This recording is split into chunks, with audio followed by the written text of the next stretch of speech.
Alam mo ang masakit? Nakaporma ako.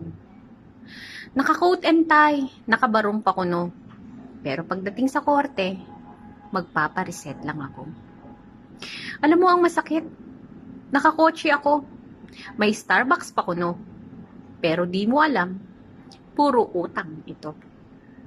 Alam mo ang masakit? Yung nagawa mo na lahat ng pleading, mag-file na lang ang gagawin. Tumawag ang kliyente. Aatras na ako. Yan ang sasabihin. Alam mo ang masakit? Yung ginawa mo na ang lahat-lahat. Nanalo ang kaso. Yun naman ang dapat. Pag hinanap mo na ang kliyente, nag-disappear. Nag-ghost ka ng tapat.